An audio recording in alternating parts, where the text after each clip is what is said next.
مساء الخير. سوري بس وقعت ربع. بعد درجات الحرارة المرتفعة اللي شربناها. سوري. صار لك شيء؟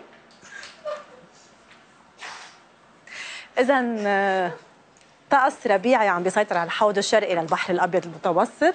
الحرارة ببيروت عم توصل ل 12 درجة. سوري.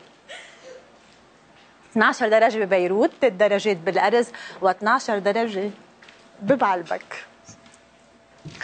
بكرة الطقس عم بيكون قليل الغيوم لغائم جزئيا. بكره الحراره ببيروت عم توصل ل 24 درجه، 16 درجه بالارز، و22 درجه ببعلبك.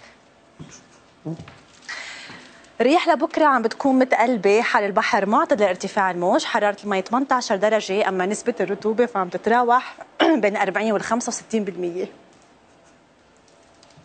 طقس الايام اللي جايه على الشكل التالي: بكره الاثنين 24 درجه، الطقس عم بيكون قليل الغيوم سوري لغائم جزئيا 24 درجه، 21 درجه نهار الثلاثاء، الطقس عم بيكون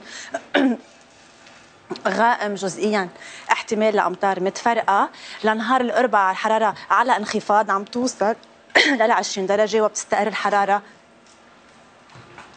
على 20 درجه. شكرا لك فادية، يعطيك العافيه.